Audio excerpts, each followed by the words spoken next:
మనం చివరి దినాల్లో ఉంటా ఉన్నాం కదా. చివరి దినాల్లో ఉంటున్నాం. ప్రభు యొక్క రాకడ సమీపించినటువంటి దినాలు. అందుకనే దేవుడిని మనం ఎప్పుడు కూడా జ్ఞాపకం చేసుకుంటూ ఉండాలి. ఆయన కార్యములను జ్ఞాపకం చేసుకోవాలి. ఆయన కృపను జ్ఞాపకం చేసుకోవాలి.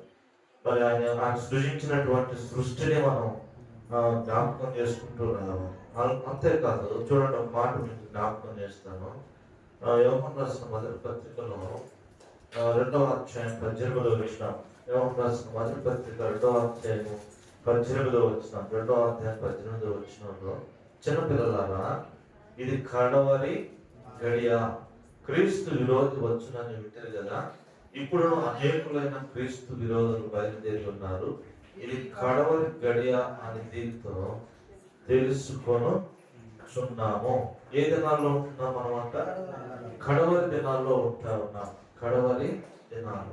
ఇంకా మనం చెప్పాలంటే మరి చివరి దినాలు అంటాం, అంచె దినములు అంటాం. అంచె దినాలు. ఎఫెసీయులకు రాసిన పత్రిక 5వ అధ్యాయం. ఎఫెసీయులకు రాసినటువంటి పత్రికలో 5వ అధ్యాయంలో దేవుని యొక్క వాక్యాన్ని మనం చూసినప్పుడు ఇక్కడ పౌలు అపోస్తలుడు ఈ మాట మనకు జ్ఞాపకం చేస్తాడు. ఏంటిదంటే, మరి కాలము సంపూర్ణమైంది కదా.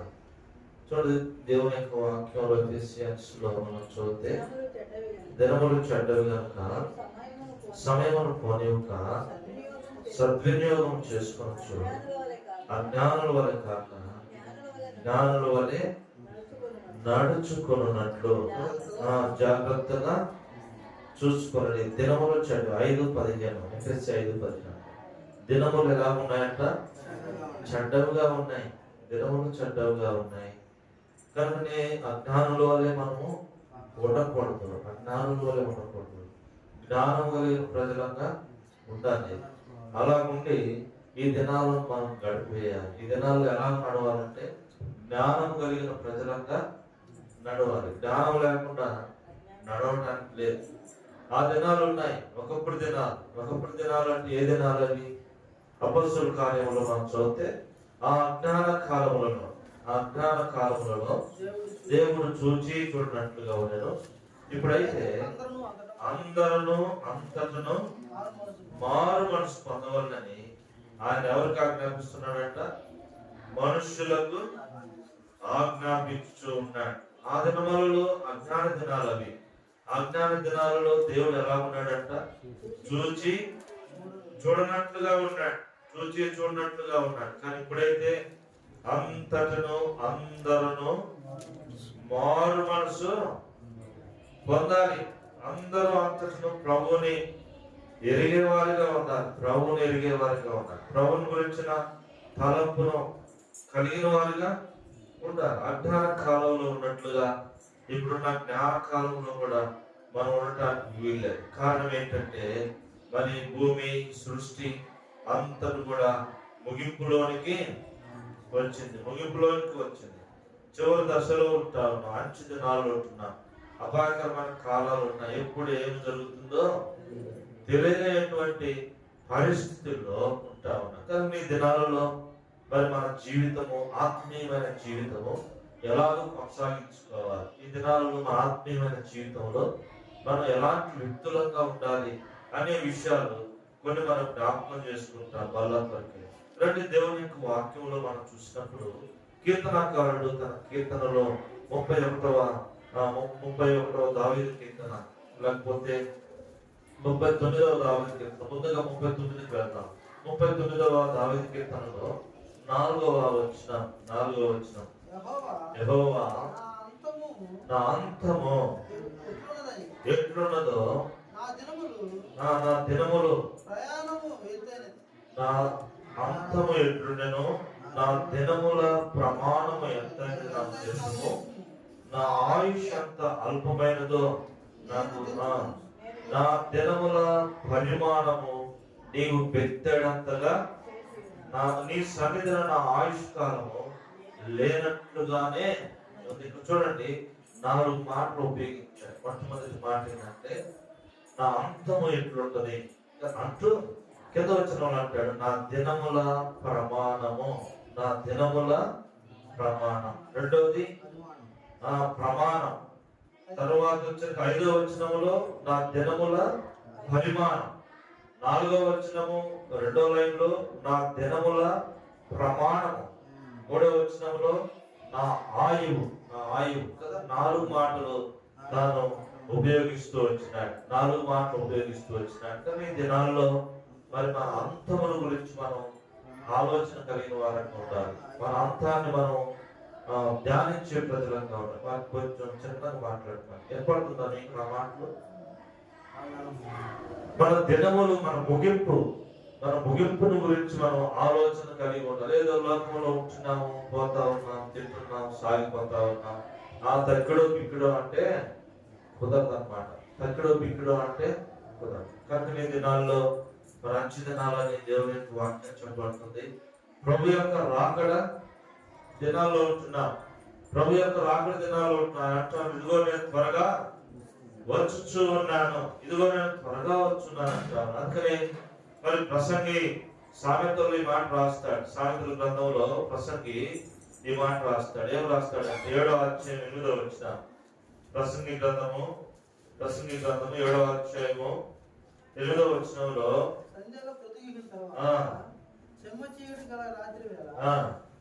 వాడు జార స్త్రీ దగ్గర నుండి 7వ అధ్యాయం 8వ వచనం. ప్రసంగి అంతేనా? ప్రసంగి 7:8లో ప్రసంగిలో కార్యారంభము కంటే కార్యాంతము అంటే ప్రారంభము కంటే ఒక వ్యక్తి యొక్క ముగింపు జీవితము. కార్యారంభం కంటే కార్యాంతం అంటే ప్రారంభ దినముల కంటే ముగింపు జీవితము మేలైనదిగా ఉండాలి, ఆశీర్వదించబడినదిగా ఉండాలి, దీవించబడినదిగా ఉండాలి. ప్రారంభ దినాలు ఎంతో ఉద్యోగంగా ప్రారంభిస్తాం కదా, ఎంతో భక్తితో దేవుని దగ్గరికి వస్తాం. దినాలు గడిచే కొద్ది ఏమవుతుంది, ఆ భక్తి సన్నగిల్లిపోతా ఉంటది కదా. కానీ అలా సన్నగిల్లిపోకూడదు. భక్తిలో వయసు పెరుగుతున్న కొలది మన ఆత్మీయత కూడా ఏం చెప్పడాలంటే పెరుగుతూ రావాలి. వయసుతో పాటు ఆత్మీయత కూడా పెరుగుతూ రావాలి. బాలుడు వయసు ఎందును, జ్ఞానమందును, దేవుని దయందును, మనుషుల దయందును ఎదుగుతూ ఉండేను. ఎదిగే కొద్ది దేవుని యొక్క జ్ఞానంలోను, దేవుని యొక్క దయలో మనం కూడా ఎదుగుతున్నట్లుగానే మన వయసు పెరుగుతున్న కొలది, మన అంతము సమీపించిన కొలది మన ఆత్మీయ జీవితంలో మనం మెరుగైనటువంటి ఆత్మీయమైన జీవితాన్ని కలిగిన ప్రజలంగా ఉండాలి. చూడండి, ప్రసంగి 7:8 అంటాడు, కార్యము ఆరంభించడం కంటే, ప్రారంభ దినాల కంటే ఒక విశ్వాస యొక్క ముగింపు జీవితము చాలా బాగుండాలి. మంచి ముగింపును కలిగిన వారంగా ఉండాలి. అందుకని ఏం చేయాలా? దేవుని యొక్క వాక్యంలో మనం చూద్దాం కొన్ని విషయాలు. పేతురు రాసిన మొదటి పత్రికలో 4వ అధ్యాయం 7వ వచనం. పేతురు రాసిన మొదటి పత్రిక 4వ అధ్యాయము 7వ వచనాన్ని మనం చూద్దాం. పేతురు రాసిన మొదటి పత్రికలో 4వ అధ్యాయం 7వ వచనం మనం చదివితే, అయితే జాగ్రత్తగా అయితే అన్నిటికీ అంతము సమీపమైనది, అన్నిటికీ అంతం సమీపమైనది కదా. కాగా మీరు స్వస్థ బుద్ధి గలవారై ప్రార్థనలు చేయుటకు మెలకువగా ఉండండి. అన్నిటికీ అంతము సమీపించింది. ఈ భూమి లయమైపోయేటువంటి దినాలు సమీపించినాయి. భూమి సంపూర్ణతతో చేయబడినప్పటికీ మానవుని యొక్క పాపమును బట్టి మరి ఇది నాశనం కాబోతున్నటువంటి దినాల్లో మనం ఉంటా ఉన్నాం. భూమి నాశనం అవుతుంది. భూమి మీద ఉన్న సమస్త కృత్యములు ఏమి చేయబోతున్నాయి, కాలిపోబడుతున్నాయి, లయమైపోతా ఉన్నాయని పేతురు అపోస్తలుడు రాస్తాడు. కానీ దినాలలో, ఈ చివరి దినాలలో, ప్రభు యొక్క రాకడ సమీపంగా ఉన్నటువంటి దినాలలో, లోకము పాపముతో నింపబడినటువంటి దినాలలో, ఈ అంచె దినాలలో, ఈ అపాయకరమైన కాలాలలో మన ఆత్మీయమైన జీవితాన్ని మనం ఎలా కొనసాగించుకోవాలి అంటే అన్నిటికీ అంతము సమీపించున్నది కనుక మనం ఏం చేయాలంట, ప్రార్థనా జీవితాన్ని కలిగి ఉండాలి. మన ఆత్మీయమైన జీవితము ప్రార్థనతో ముగించబడేదిగా ఉండాలి. ప్రార్థన పరుడుగా నీ ఆత్మీయమైన జీవితాన్ని ముగించేవాడుగా ఉండాలి. ఈ దినాలలో మనం చూసినప్పుడు ఎక్కడ కూడా ఇలాంటి పరిస్థితులు కనపడట్లేదు. భక్తి అనేటువంటిది ఏమైపోతా ఉందంటే ఆవిరైపోతున్నటువంటి దినాలు. ప్రార్థనకు రండి అంటే ఏం చేస్తా ఉన్నారు, వెనుకంజ వేసినటువంటి దినాలు. కల్పితమైనటువంటి మాటలకి మోసపూరితమైనటువంటి మాటలకి మనుషుడు ఆకర్షించబడి వెళ్ళిపోతున్నటువంటి దినాలు ఇవి. స్థిరత్వము లేనటువంటి దినాలలో మనం ఉంటా ఉన్నాం. కనుకనే మొట్టమొదటిగా ఈ అంచె దినాలలో మనము ఆత్మీయమైనటువంటి వ్యక్తులంగా, ఆత్మానుసారంగా ప్రారంభించబడిన ఈ జీవితము ఆత్మానుసారంగానే ముగించబడాలని పౌలపోస్తుడు గలతీయులకు రాస్తాడన్నమాట. చూద్దాం ఒక మాట రండి. గలతీయులకు రాసినటువంటి పత్రిక, గలతీయులకు రాసిన పత్రికలో పౌలపోస్తుడు మాటను జ్ఞాపకం చేస్తాడు. గలతీయులకు రాసిన పత్రిక 3వ అధ్యాయము 3వ వచనం 2-3 వచనాలు. ఇది మాత్రమే మీ వలన తెలుసుకొని కోరుచున్నాను. ధర్మశాస్త్ర సంబంధమైన క్రియల వలన ఆత్మను పొందితిరా, లేదా విశ్వాసము వినటితో పొందితిరా? మీరెంత అవివేకులైతిరా! మొదట ఆత్మానుసారముగా ప్రారంభించి ఇప్పుడు శరీరానుసారంగా పరిపూర్ణులవుతారా? చూడండి, మన ఆత్మీయమైన జీవితము ఆత్మానుసారముగా ప్రారంభించబడింది. ఆత్మానుసారంగా ప్రారంభించబడిన ఈ ఆత్మ సంబంధమైన జీవితాన్ని మనం ఆత్మీయంగా ముగించాలనేటువంటిదే దేవుని యొక్క చిత్తంగా మనకు కనపడతా ఉంది. కొన్ని పర్యాయములు అంటాడు పౌలు గారు, మీరు ఆత్మీయులుగా ఉన్నారని నేను వచ్చాను, కానీ మీరు ఆత్మీయులుగా ఉండలేరు. ఇంకా క్రీస్తునందు ఎలా ఉన్నారంట? పసిపిల్లలుగానే ఉన్నారు. మీరు ఇంకా పసిపిల్లలుగానే ఉన్నారు. ఇక్కడ మన ఆత్మీయమైన జీవితము ముగింపు దేనితో ముగించబడాలంటే ప్రార్థన జీవితంతో ముగించబడాలి. ఆత్మీయుడిగా మంచి ప్రార్థనాపరుడుగా ఈ లోకమును విడిచిపెట్టి వెళ్ళాలి. ప్రభువును చేరేటువంటి వాడు. అందుకనే హెబ్రీయులకు రాసిన పత్రికలో 10వ అధ్యాయం మనం చదువుతూ వచ్చాం. ఏం జ్ఞాపకం చేయబడతాం? అనేకులు మానుకొనుచున్నట్లుగా మనం సమాజంగా కూడుట మానక, ఆ దినము సమీపించిన కొలది, ఏ దినము కొందరు మానుకొనుచున్నట్లుగా సమాజముగా కూడుట మానక, ఒకరినొకడు హెచ్చరించుకొనుచు, ఆ దినము సమీపించిన కొలది, ఏ దినము? ప్రభు యొక్క రాకడ దినం, మన యొక్క ఈ భూమి యొక్క అంతం దినం, లేకపోతే మొదటి పునరుత్థాన దినం సమీపించిన కొలది మనం ఏం చేయాలంట? ఒకరినొకరు హెచ్చరించుకోవచ్చు, పురుగొల్పుకోవచ్చు, సహవాసాన్ని కలిగిన ప్రజలంగా ఉండాలి. ప్రార్థన జీవితంలో మనం ఉండాలి. ఇంకో మాటలో చెప్పాలంటే అపొస్తలుల కార్యము 2వ అధ్యాయము 42వ వచనంలో పౌలు జ్ఞాపకం చేస్తాడు. సంఘానికి ఇచ్చిన 4 స్తంభాలను గురించి అక్కడ రాస్తూ వచ్చినాడు. వీరు ఎవరు? వీరు ప్రభువుని ఎరిగిన వారు, మూర్ఖులని తరము వారికి వేరై రక్షణ పొందిన వారు, నమ్మి బాప్తిసం పొందినటువంటి దేవుని యొక్క ప్రజలకి 4 ప్రామాణికమైనటువంటి మాటలు, 4 శ్రేష్టమైన సంగతులు జ్ఞాపకం చేశాడు. అపొస్తలుల కార్యము 2వ అధ్యాయం 42వ వచనంలో వీరు అపొస్తలుల యొక్క బోధ, సహవాసము, రొట్టె విరుచుట, ప్రార్థన చేయుట ఎడతెగక ఉండిరి. ఎడతెగక ఉండాలి. ఈనాడు మన ఆత్మీయమైన జీవితం ముగింపు దశలోకి వచ్చాం. చివరి దినాల్లో ఉంటా ఉన్నాం ప్రియులారా. మరి ఏం సంభవిస్తుందో ఎరుగగాం. అందుకనే దశలోనికలు పౌలు రాస్తాడు, అయ్యా సహోదరులారా, మరి మనం ఏమైతుందో తెలియదు, కానీ ఆయన రాకడ దినాల్లో మాత్రం ఉన్నాం. ఒకవేళ ఆయన వస్తే ఆయనతో కూడా మనం ఎత్తబడి ఉండాలంటే ఏం కలిగి ఉండాలంట? ప్రార్థన. అన్నిటికీ అంతము సమీపించినది కనుక మీరు మెలకువగా ఉండి ఏం చేయాలంట? ప్రార్థన జీవితం. ఈనాడు అనేకులు ఈ జీవితాన్ని పోగొట్టుకుంటా ఉన్నారు. ప్రార్థన లేకపోతే ప్రభుత్వం కూడా ఉండలేం. ప్రార్థన లేకపోతే ఆ మొదటి పునరుత్థానంలో మనం ఎత్తబడలేం. ప్రార్థన లేకపోతే ఈ జరుగుతున్న ఈ సంఘటనలన్నింటిని తప్పించుకొని దేవుని ఎదుట శక్తి కలిగిన ప్రజలంగా నిలవలేము. ఓడిపోతాం. ఓటమి ఎరిగినటువంటి ప్రజలంగా ఉంటాం. మన ప్రభు ఎవరంట? ఓటమి ఎరుగని దేవుడు. ఓడిపోని ఆయన జీవితంలో ఓటమి అంటే ఏంటో తెలియదు. ఓటమి అంటే ఏంటో తెలియదు. కానీ నా జీవితంలో ఓడిపోయిన వారంగా, పతనమైన వారంగా, జారిపోయిన వారంగా, పడిపోయిన వారంగా, లేవలేని స్థితిలో, బలహీనమైనటువంటి స్థితిలో ఉంటా ఉన్నా, కృంగిపోయినటువంటి ప్రజలంగా ఉంటా ఉన్నా. ఈ మధ్యాహ్నం ప్రభు అంటున్నాడు, అనేకాంతము సమీపించింది కనుక మనం ఏం చేయాలంట? విశ్వాసులంగా అపోస్తలులు ఇచ్చిన 4 లంగర్లలో ఒక లంగర్ ఏంటి?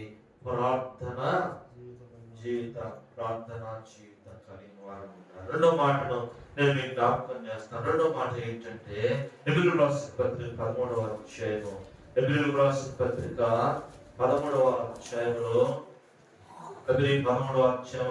ఒక మాట మనం జ్ఞాపకం చేసుకుంటాం. 15వ వచనము, హెబ్రీ 13:15 ఉన్నదా? చదవండి. కాబట్టి ఆయన ద్వారా మనము దేవునికి ఎల్లప్పుడూ స్తుతియాగము చేయుదము, అనగా ఆయన నామమును ఒప్పుకొనుచు జిహ్వా ఫలములను అర్పించుదము. ఇంకా ఉపకార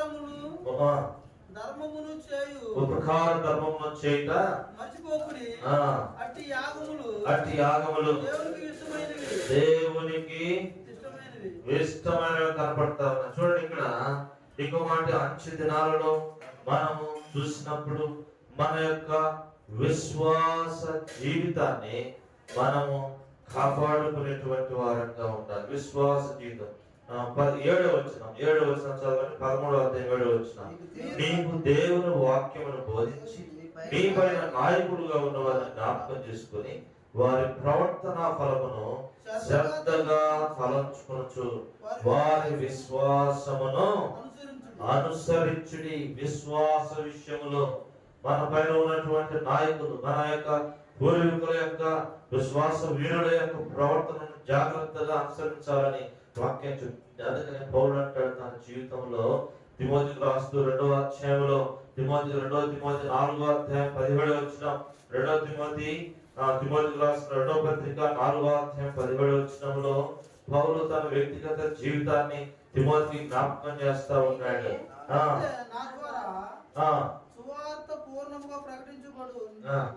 4వ అధ్యాయం 7వ వచనం, మంచి పోరాటము పోరాడితిని, నా పరుగును కడముట్టించితిని. ఈ చివరి దినాల్లో మన పరుగు కడముట్టించబడే దినాలు ఇవి. కడముట్టించడం అంటే ముగింపు పలకటం. ఈ ముగింపు దినాలలో ఉంటా ఏం చేయాలంట? విశ్వాసమును కాపాడుకోవాలి. విశ్వాసమును కాపాడుకోవటమే కాదు, మన యాత్ర జీవితంలో మంచి పోరాటమును పోరాడే ప్రజలంగా ఉండాలి. దేవుని యొక్క వాక్యమే చెప్తుంది. కీర్తన గ్రంథం 12వ అధ్యాయంలో 2వ వచనంలో మనం చూస్తే ఆయన అంటాడు, నరులలో విశ్వాసులు లేకుండా పోతా ఉన్నారు. విశ్వాసం అనేటువంటిది మానవుని యొక్క జీవితంలో ఆవిరైపోతున్నటువంటి దినాలను కదా, విశ్వాసమును పోగొట్టుకుంటున్నటువంటి దినాలను, ఎబ్రేయు వారి వలె బద్దలైపోయిన విశ్వాస జీవితాన్ని ఈనాడు కలిగి ఉన్నటువంటి ప్రజలంగా మనం చూడగలుగుతా ఉన్నాం. చదువుతారన్నమాట, చదవండి. కీర్తన గ్రంథం, కీర్తన గ్రంథంలో ఒక నిమిషం. కీర్తన గ్రంథం మనం చదివితే దేవుని యొక్క వాక్యంలో నరుల్లో విశ్వాసులు లేకుండా 12వ అధ్యాయం మొదటి వచ్చిన యెహోవాను రక్షింపుము, భక్తి గల వారు లేకపోయి విశ్వాసులు నరులలో ఉండకుండా గతించిపోయి అందరూ ఒకరితో అబద్ధంలాడుచు మోసకరమైన మనసు గలవారై ఇచ్చకములాడు పెదవులతో. చూడండి, విశ్వాసులు నరులలో లేకుండా గతించిపోతున్నటువంటి దినాలు ఇవి. కనుక పౌలు అంటాడు, నా విశ్వాసమును నేను కాపాడుకుంటుని. విశ్వాసము కాపాడబడాలి, విశ్వాసాన్ని కాపాడుకోవాలి. మంచి పోరాటము పోరాడాలి, మంచి పోరాటం పోరాడాలి. దేనినైతే అనేకులు ఎదుట ఒప్పుకుంటూ వచ్చామో ఈ భక్తి విషయంలో మనం మంచి పోరాటాన్ని పోరాడకపోతే మరి ఈ దినాలలో మనం విడవబడేటువంటి ప్రజలంగా ఉంటాం. కనుక దేవుని వాక్యం చెప్తుంది, అంచె దినాలలో ఏం కలిగిన వ్యక్తిగా మనం ఈ లోకాన్ని విడిచిపెట్టాలంటే విశ్వాసమును కలిగిన వ్యక్తిగా మనం ఉండాలి. విశ్వాసం. లూకాసు సువార్త 18వ అధ్యాయము, లూకాసు సువార్త అక్కడ ఒక మాట మనం చదువుతారండి. లూకాసు సువార్తలో 18వ అధ్యాయము 8వ వచనం చివరి లైన్లో, ఆయనను మనుష్య కుమారుడు వచ్చినప్పుడు ఆయన భూమి మీద విశ్వాసమును కనుగొందున. ఆయన వచ్చినప్పుడు భూమి మీద ఏం కనబడదంట?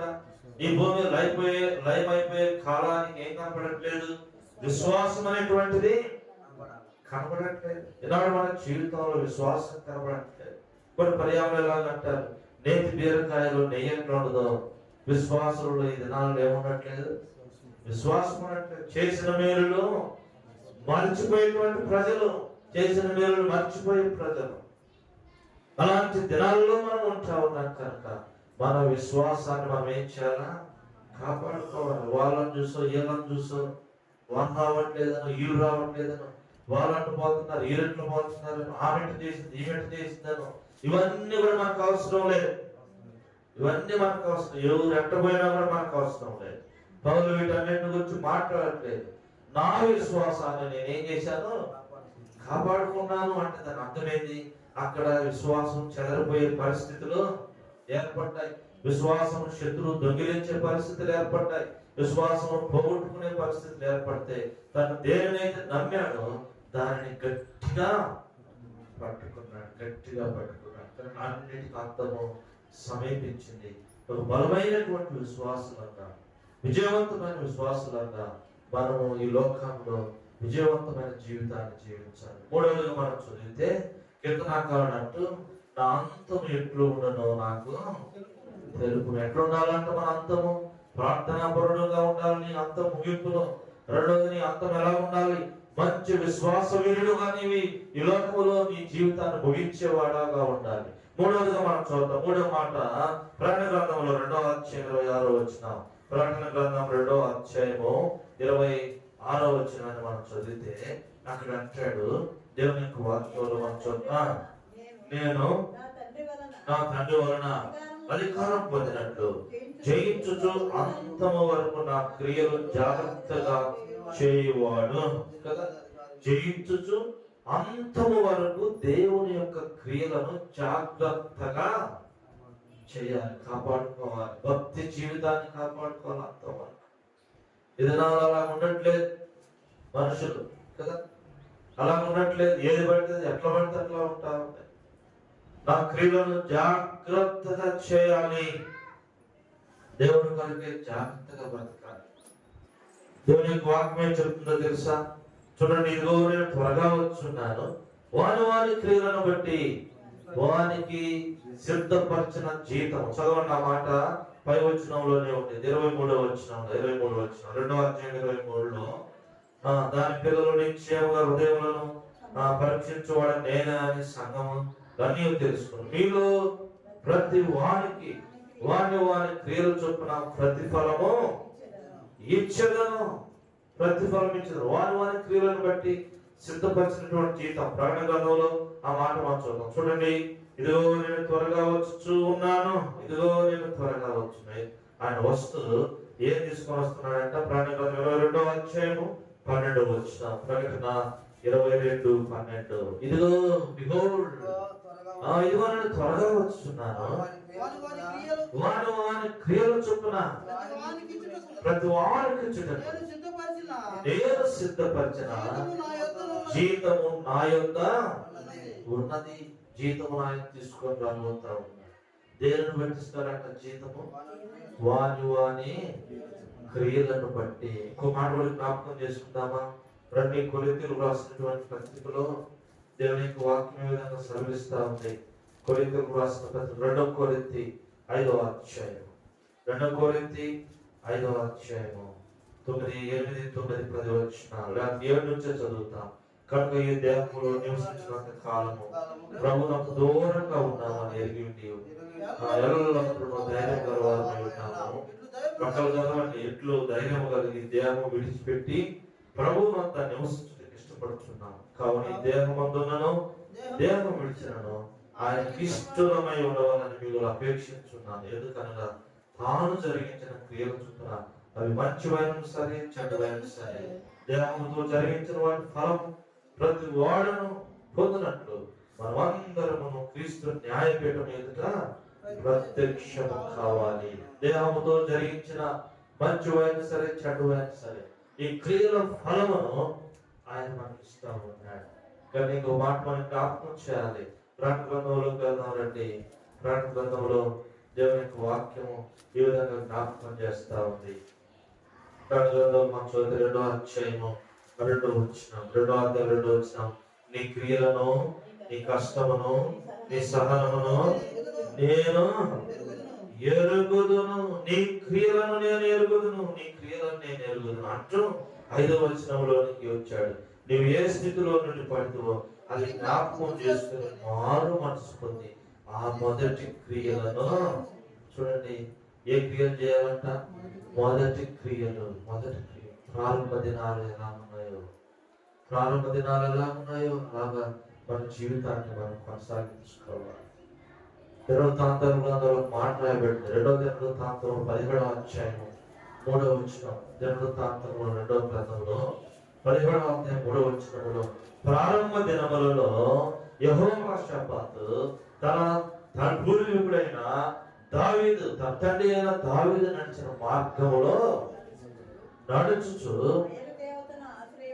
బయలు దేవతలను ఆశ్రయింపక తన తండ్రి దేవుని ఆశ్రయించి ఇశ్రాయేలు వారి యొక్క చర్యలు, క్రియలను, పనులను వెంబడింపక ఆయన ఆజ్ఞలను అనుసరించి నడిచెను. చూడండి, ప్రారంభ దినాలు ఎలా నడిచాడంట? అన్ని జనుల యొక్క పద్ధతులను అనుసరించి నడుచుకోలేదు, లోకం యొక్క పద్ధతులను అనుసరించి నడుచుకోలేదు, తనతో కూడినటువంటి ప్రజలను బట్టి నడుచుకోలేదు. తన తండ్రి మరి దావీదు ఎలా భక్తి కలిగి ఉన్నాడో, దేవుని యొక్క ఆజ్ఞలు ఏమైతే చెప్పాయో వాటి ప్రకారమే తన జీవితాన్ని తాను జరిగించుకుంటూ వచ్చాడు. అందుకని ప్రభు అన్నాడు, నీ క్రియలను నేను ఎరుగుతాను అంటూ నీ మొదటి క్రియలను చేయడం ప్రారంభించు. ఎప్పుడో రక్షణ పొందావు, ఈనాటికి అప్పటికి ఇప్పటికి మరి జీవితం మార్పు చెందుతా ఉంది. ప్రతి దానికి మనం ఏం చేయబడుతున్నాం అంటే అడ్జస్ట్ అయిపోతున్నాం. పర్వాలేదు అని సమర్థించుకుంటూ ఉన్నాము భక్తి విషయంలో. కానీ బలమైనటువంటి వ్యక్తులుగా ఉండలేకపోతా ఉంటాం.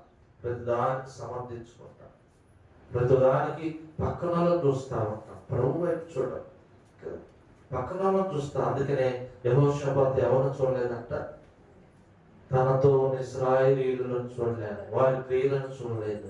దేవుడు ఏమైతే బోధించాడో, దేవుని యొక్క ఆజ్ఞలు ఏమి చేపట్టాడు, వాళ్ళ పూర్వీకులు వాళ్ళ తండ్రి గారు ఎలా నడుస్తూ వచ్చాడో దాని ప్రకారం ఆయన ఏం చేశాడంటే జీవిస్తూ వచ్చాడు. 3వది, నా దినంలో అంతం ఎలా ఉండాలంటే మన క్రియలు, మంచి క్రియలు కలిగిన వారంగా మన జీవితాన్ని ముగించాలి. ఎలాంటి క్రియలు అంట? ప్రకటన 19వ అధ్యాయం 6వ వచనంలో రాయబడింది, ఆమెకు సన్నపు నార వస్త్రములు ఇవ్వబడినవి ధరించుకోవడానికి. చదవండి. ఆమె ధరించుకోవడానికి సన్నపు నార వస్త్రాలు ఇవ్వబడ్డాయి. అవి పరిశుద్ధుల యొక్క నీతి క్రియలు. పరిశుద్ధుల యొక్క నీతి క్రియలు ద్వారా ఆమె అలంకరించుకుంటూ వచ్చింది. ఇంకేమంటాడు తెలుసా? దేవుని యొక్క వాక్యంలో మనం చూడగలిగితే తీతుకు రాసిన పత్రికలో 2వ అధ్యాయం 14వ వచనం మనం చదివితే, ఆయన సమస్తమైన దుర్నీతి నుండి మనల్ని విమోచించి సత్క్రియల యందు ఆసక్తి కలిగిన ప్రజలుగా దేవుడు మనల్ని చేస్తూ వచ్చినాడు. సత్క్రియల యందు ఆసక్తి కలిగిన ప్రజలుగా మనం ఉంటూ మన జీవితాన్ని మనం ఏం చేయాలా? ముగించాలి. అందుకని అంటాడు, ప్రభువా, నా దినముల పరిమాణం ఎంత, నేను ఎంత అల్పమైన వాడిని, నా ఆయుష్ ఎంత, ఏమి నా చివరి జీవితం ఎలా ఉండబోతుందో నాకు తెలియచేయి. చివరి దినాల్లోకి వచ్చాను, శరీరం ఉడికిపోయింది, ఈ రోజు రేపు అన్నట్లుగా ఉంది నా జీవితం. ఒకసారి ఆలోచిస్తే, అయితే చివరి దినాలలో నేను ఎలాగూ బ్రతకాలా? నీ కోసం ఎలాగూ బ్రతకాలా? దేవుని కొరకైన క్రియలు కలిగిన ప్రజలంగా మొదటి క్రియలు, మొదటి దినాలు ఎంతో ఆసక్తి, దేవుడు అంటే ఎంతో ప్రేమ, దేవుడు అంటే ఎంతో భయం, దేవుడు అంటే ఎంతో విశ్వాసం. ప్రతిదానికి ప్రార్థన చేస్తాం కదా, ప్రతి దాని మీద దేవుని ఎంతో నమ్మకం ఉంచుతాం. కానీ దినాలు గడిచే కొద్ది ప్రార్థన చేయటం మర్చిపోతాం, విశ్వాసం మర్చిపోతాం, దేవుని కొరకే భారంగా పనిచేసే జీవితాన్ని కూడా పోగొట్టుకుంటాం. 4వ మాట జ్ఞాపకం చేసుకున్నాం రండి. రోమీయులకు రాసిన పత్రిక 6వ అధ్యాయము. రోమీయులకు రాసిన పత్రిక 6వ అధ్యాయంలో అన్నిటికీ అంతము సమీపించినది కనుక మన అంతం ఎలా ఉండాలని ప్రభు కోరుతా ఉన్నాడు. రోమా 6వ అధ్యాయంలోకి వెళ్తే దేవుని వాక్యం ఏ విధంగా సెలవిస్తా ఉంది స్తోత్రాలండి. నేను జ్ఞాపకం చేస్తాను ఒక మాట. 6వ అధ్యాయము 22వ వచనం. ఆయనను ఇప్పుడు పాపం నుండి విమోచింపబడి దేవునికి దాసులైనందున పరిశుద్ధత కలిగితే మీకు ఫలము, దాని అంతము. చూడండి, పరిశుద్ధతయే మీకు ఫలం అంటే మన అంతములో మనం ఎలా ఉండాలంట? పరిశుద్ధంగా ముగించాలి ఈ జీవితాన్ని. పరిశుద్ధమైన దేవుని బిడ్డలంగా మనం ముగించాలి. పరిశుద్ధత లేకపోతే ఆ ప్రభువుని మనము చేరలేము. పరిశుద్ధత లేకుండా ఎవడు కూడా ప్రభువును చేరలేడు. పరిశుద్ధత లేకుండా ఎవడు కూడా ప్రభువును చూడలేడు. పరిశుద్ధత లేకుండా పరలోకాన్ని స్వతంత్రించుకోలేదు. అందుకనే దావీదు తన జీవితంలో ఒక మాట అంటాడు. రండి కీర్తన గ్రంథంలోకి వెళ్దాము. కీర్తనలో ఒక మాట మనం జ్ఞాపకం చేసుకుందాం. కీర్తనాకారుడు తన వ్యక్తిగతమైన అనుభవంలో 24వ అధ్యాయం కీర్తన గ్రంథం 2వ వచనం 3వ వచనంలో మనం చదివితే 3వ వచనం, యెహోవా పర్వతమునకు ఎక్కదగిన వాడెవడు, ఆయన పరిశుద్ధ స్థలంలో నిలవదగిన వాడెవడు, వ్యర్థమైన దాని యందు మనసు పెట్టకయు కపటముగా ప్రమాణం చేతియు నిర్దోషమైన చేతులను శుద్ధమైన హృదయము కలిగి ఉన్నవాడే, వాడు యెహోవా వలన ఆశీర్వాదమునందును తన రక్షకుడైన దేవుని వలన నీతి మత్వము. ఎవడంట దేవుని యొక్క సన్నిధిలో నివసించేవాడు ఎవడంటే నిర్దోషమైన చేతులను, పరిశుద్ధమైన హృదయం, పరిశుద్ధమైన జీవితం కలిగిన వాడే. ప్రభు ఒకసారి వచ్చాడు, మొదటిసారి వచ్చాడు, ఎవరి కొరకు వచ్చాడు? ఇదిగో నేను పాపులను పిలవడానికి వచ్చాను అన్నాడు. రెండోసారి ఎవరి కోసం వస్తా ఉన్నాడు? తన వారైన పరిశుద్ధుల కొరకు. ఈసారి పాపుల కొరకు రావట్లేదు ఆయన. ఈసారి పాపుల కొరకే ప్రాణం పెట్టడానికి రావట్లేదు. మరి ఎవరి కొరకు వస్తా ఉన్నాడు? పరిశుద్ధుల కొరకై వస్తా ఉన్నాడు. గొర్రెపిల్ల రక్తంలో తన యొక్క వస్త్రములను ఉతుకుకున్నటువంటి దేవుని బిడ్డల కొరకై ఆయన రాబోతా ఉన్నాడు. ఇదిగో మొదటి పునరుత్థానంలో పాలు పొందే కొరకైనా దేవుని ప్రజల కొరకే రాబోతా ఉన్నాడు. ప్రకటన గ్రంథం 20వ అధ్యాయం 6వ వచనం. ప్రకటన గ్రంథం 20వ అధ్యాయం 6వ వచనంలో అంటాడు, ఈ మొదటి పునరుత్థానంలో పాల్గొలవారు ధన్యులను పరిశుద్ధులై ఉన్నారు. ఎవరిని తీసుకోవడానికి వస్తా ఉన్నాడు? యేసు రాజుగా వచ్చుచున్నాడు. ఏమి భూలోకమంతా తెలుసుకుంటాడు. రవికోటి తేజుడు ఎవరి కొరకు రాబోతా ఉన్నాడు? పరిశుద్ధులైన వారి కొరకు రాబోతా ఉన్నాడు. కానీ మన అంతము, మన ముగింపు ఎలా ఉండాలంటే పరిశుద్ధమైనదిగా ఉండాలి. ఒకటి, ప్రార్థనతో కూడినదిగా ఉండాలి. రెండవది, విశ్వాసంతో కూడినది ఉండాలి. మూడవది, దేవుని కొరకైన పనిచేసినటువంటి దేవుని క్రియలను జరిగించేవారంగా, దేవుని కొరకైన స్వరకార్యములు జరిగించేవారంగా ఉండాలి. నాలుగవది, పరిశుద్ధులుగా ఉండాలి. పరిశుద్ధమైన జీవితం. ఈనాడు అనేకులు ఇటు పరిశుద్ధతను పోగొట్టుకొని లోకంలోకి వెళ్ళిపోయి లోకంలోని పాపంలోనే వారి జీవితం ముగించుతా ఉన్నారు. పాపంలోనే వారి జీవితం ముగించబడతా ఉంది. అందుకనే నా అంతం ఎట్లుండబోతా ఉంది, నేను చివరి దినాల్లో ఉంటా ఉన్నా. చిన్నపిల్లలారా, ఇది కడవరి గడియ, చివరి గంట. ఇదిగో నేను వచ్చి చూడున్నాను.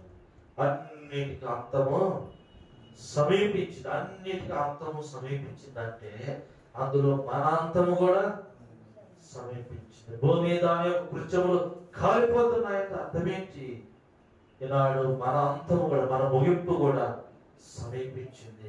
అందుకే దేవునికి వాక్యం చెప్తుంది, మీ జీవం ఏ పాటిది అంతలో కనబడి అంతలో మాయమయ్యే ఆవిరి వంటి వారము. ఇంకో మాట, 5వ మాట నేను జ్ఞాపకం చేస్తానంటే మత్తయి సువార్త 24వ అధ్యాయం 13వ వచనం. మత్తయి సువార్త 24వ అధ్యాయం 13వ వచనం మనం జ్ఞాపకం చేసుకుంటే 5వ మాటగా మన అంతము వరకు సహించిన వాడెవడో వాడే రక్షింపబడను. చివరి దినాల్లో మనకి ఏం అవసరమైందంటే సహనము కావాలి. సహనం కావాలి. ఎలాంటి సహనం కావాలో తెలుసా? యోబు గ్రంథం 1వ అధ్యాయంలో సహనానికి మారుపేరు ఎవరు? యోబు. యోబు యొక్క సహనమును గురించి మీరు వింటిరి కదా. యోబు యొక్క సహనాన్ని గురించి వింటారు కదా. ఆత్మ ఫలాలలో ఒక భాగమైనటువంటి సహనం కదా. ఈనాడు సహనం లేదు జనాలు, ఏది కూడా ఓర్చుకోవాలి. అంత వరకు సహించిన మన అంతం ఎలా ఉండాలంటే ఓర్పుతో కూడినదిగా ఉండాలి. ఓర్పుతో కూడిన వాడే ప్రభు కొరకై ఫలిస్తాడు. ఓర్పు లేకపోతే వాడు ప్రభు కొరకై ఫలాలను ఫలించలేడు. ఓర్పు లేకపోతే మరి వాడు ఈ లోకంలోనే ఉండిపోయేవాడిగా ఉంటాడు. ఉదాహరణ చెప్పనా, లోతును బయటికి తీసుకుని వచ్చాడు. లోతు కుటుంబాన్ని ఆ దూరంగా ఉన్న కొండకి వెళ్ళమన్నాడు. దూరంగా ఉన్న కొండకి వెళ్ళమంటే అంత దూరం బాలేమయ్యా, నాకు అంత సహనం అంత ఓర్పు లేదు, దగ్గరలో ఉన్నాయి ఈ బోర్డుకు పోదాం, ఈ మూల మీద ఉన్న బోర్డుకు పోతాం. సరే, ఆ మూల మీద బోర్డుకు పోండి అన్నాడు. పోయేటప్పుడు ఒక షరతు ఏంటంటే వెనక్కి తిరిగి చూడకుండా పొమ్మన్నాడు. అంతే, వెనక్కి తిరిగి చూడబాక. లూకాసు వార్త 9:63 అంటాడు, నాగటి మీద చేయి పెట్టుకుని తిరిగిన వాడు నాకు పాత్రుడు కాదు. తిరిగి చూడబాక. అంతే, వెనుక ఉన్న వాటిని మరచి ముందున్న వాటి వైపు చూసుకుంటూ వెళ్ళిపో అన్నాడు దేవుడు. వీళ్ళు సత్తాబంధకు పరిగెత్తుతున్నాడు. తండ్రి, ఇద్దరు కూతుర్లు వెళ్తా ఉంటే ఈ మనిషికి ఆడికి పోయిందా కోరుకుంటుందా? ఆడికి పోయినా వెనక్కి తిరిగి చూడొచ్చుగా. చాలాల్సిన గమ్యస్థానం చేరినాక వెనుదిరిగి చూడొచ్చు, ఇబ్బంది లేదు. మధ్యలో చూడొద్దు అన్నాడు దేవుడు కదా, మధ్యలో చూడొద్దు అన్నాడు. ఇంకేం ఉండాలా? ఓర్పు ఉండాలా, సహనం ఉండాలా, ఏమి లేదు, పేషెన్స్ లేనే లేదు. 4 అడుగులు వేసిన గబుక్కున ఏమైపోయిందో తెలుసా? పుస్తకం ఇది నాలో తన అంతం ఎలా భయంకరంగా ముగించబడిందో. ఈనాడు నీవు నేను ఎదురు చూస్తే ఆమె వలె ఆత్మీయమైన నష్టాన్ని పొందుకుంటాను. ఉప్పు స్తంభముగా మార్చుకుంటాను. వీళ్ళు తిరిగి చూడకూడదు. నాగటి మీద అంట రైతు చేయబెట్టి ఇక ఇరవాల చక్కగా దొరుకుతాడంట. ఆ గెట్టుకు పోయిన తర్వాత నీకు తిరిగి చూస్తాడు. ఆ గెట్టుకు పోయిన తర్వాత నీకు తిరిగి చూస్తాడు. ఎందుకు తెలుసా? మనం వేసిన కోండ్రా సాలు చక్కగా వచ్చిందా లేదా? లేకపోతే ఎడ్డునుకుంటా ఇటు చూసి ఇడ్డునుకుంటే ఇటు చూస్తే ఏమవుతుంది? పక్కగా పోతాయి. ఈ గొర్రెలు ఎద్దుల యొక్క కాళ్ళలో పడుతుంది. జరగకూడనటువంటి నష్టం జరిగింది, నష్టం జరిగిపోతుంది. కనుక ఈ దినాల్లో మన అంతంలో మనకి ఏముండాలో తెలుసా? అన్నిటిని సహించుకునే శక్తి కలిగిన ప్రజలు, అన్నిటిని భరించుకోవాలి, అన్నిటిని సహించుకోవాలి. అడిగిపోతా ప్రార్థన ఏం ప్రార్థన ఆదివారం ఏం ప్రార్థన? ఉపవాస ప్రార్థన. అదే కూర్చో, సహించుకోవాలా. వారి కొరకు ఏం చేయాలా? ప్రార్థన. అన్నిటిని అంతం వరకు సహించిన వాడే రక్షింపబడతాడు. సహనం లేకపోతే నువ్వు ఒకటి అంటావు, ఆయన ఒకటి అంటాడు, నువ్వు ఒకటి అంటే ఆయన ఒకటి. ఇక్కడ ఏమైంది? 2 కలిపి జుట్లు ముడేసుకోవడం. ఎందుకు బాగుండదు? నువ్వు చెప్పింది ఎందుకు బాగుండదు? అంతవరకు సహించాలి. ఒకసారి అంట ఒక ఆయన రోజు తాగించుకుంటేవాడు. రోజు తాగించుకుంటా ఉంటే ఏం ప్రార్థనకు రావాలి అని దాంట్లో పోయి, అయ్యా నేను ప్రార్థన పోతున్నావు, కొడతావు కదా, ముందు నన్ను కొట్టు, తర్వాత నేను ప్రార్థనకు పోతాను. ముందు నన్ను కొట్టించుకొని ప్రార్థనకు వచ్చింది. ఒకరోజు ఈ తాగుబోతుడు ఆలోచనలో పడ్డాడు. అరే, ఇన్ని సంవత్సరాల నుంచి నేను తాగొచ్చి ఈ పిల్లల్ని కొడుతున్నా కూడా ఒక్క మాట కూడా అంటేదే, ప్రార్థన అయితే వదిలిపెట్టలేదే, తన్నించుకోవడానికి కూడా సిద్ధపడుతుంది, తిట్టించుకోవడానికి సిద్ధపడుతుంది. కానీ ప్రార్థన మాత్రం మార్చుకోవట్లేదు. ఒకరోజు వెళ్ళి వాళ్ళ భార్య చేతులు పెట్టుకొని వెళ్తాను, అమ్మా ఈసారి వారం నుంచి నేను కూడా నీతో పాటు ప్రార్థనకు వస్తాను. అందుకనే వాక్యంలో భర్తల భార్యల యొక్క పవిత్రమైన ప్రవర్తనను బట్టి భర్తలను రాబట్టవచ్చు. భర్తల యొక్క పవిత్రమైన ప్రవర్తనను బట్టి భార్యలను కూడా మార్చుకోవచ్చు అని దేవుని యొక్క వాక్యం చెప్తుంది. అందుకని చివరి దినాలు మనకి ఏముండాలి? యోబు వంటి సహనం కలిగి ఉండాలి, సహనం కలిగి ఉండాలి. అందుకని కీర్తనకాడు నా అంతము ఎట్లు ఉండడం, ఎట్లుండాలంటే మన అంతము అన్నిటికీ అంతము సమీపించింది. ప్రార్థన కలిగిన జీవితం ఈ చివరి దినాల్లో మనం ఉండాలి. రెండోది మంచి పోరాడితే నా విశ్వాసమును కాపాడుకుంటుంది, నా పరుగు కడగొట్టించింది.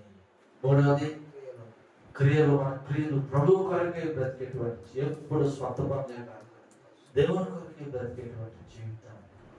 మంచివైన చెడవైన సరే దేవుడు ఒక దినాన న్యాయపీఠం మీద నిలబెట్టాడు మనల్ని.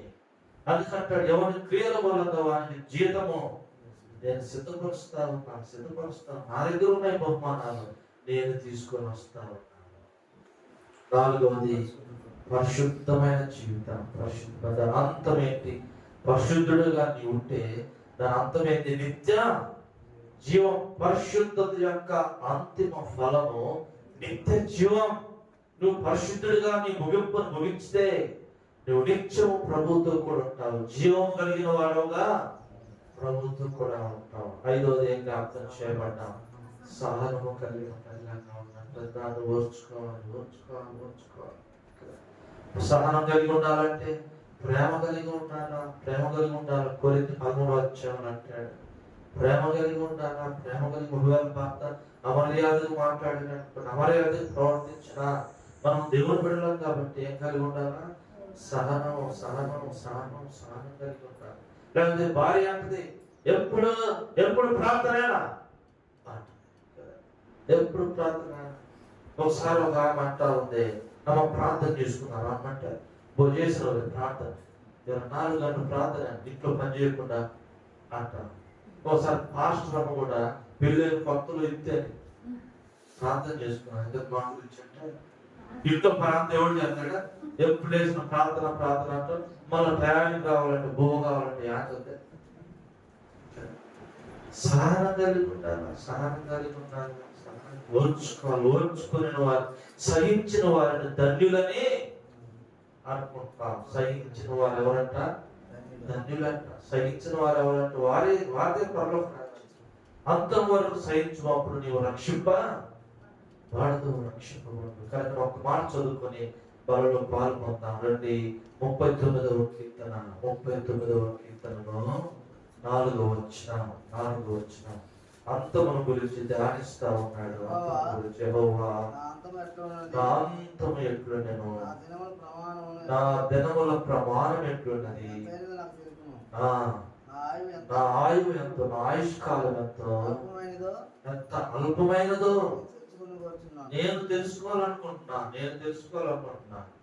నా దినముల పరిమాణం అంటే నేను ఒక రోజు బతుకుతున్నా, 2 పరిమాణం అంటే కొలత అన్నమాట. కొలత ఇంత పరిమాణం ఉంటుంది. పరిమాణం ఒక రోజు బతుకుతారా, 2 రోజులు బతుకుతారా, ఎప్పుడు దాకా బతుకుతారా? చెప్పయ్యా, నాకు చెప్పు. నేను ఎందుకు అంటే నేను సరి చేసుకుంటా నా జీవితాన్ని. ఒక ఆయనతో అన్నాడు కదా, ఎవరితో అన్నాడు తెలుసా?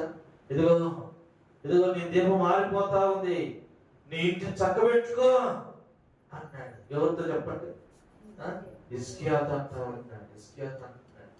అయ్యా, ఇదిగో నీ దినాలు ముగించబడ్డాయి, నీ జీవితాన్ని చక్కబెట్టుకో అంటే హిజ్కియా ఏం చేశాడో తెలుసా?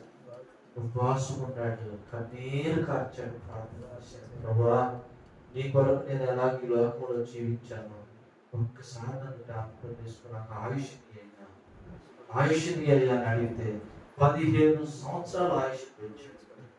15 సంవత్సరాలు.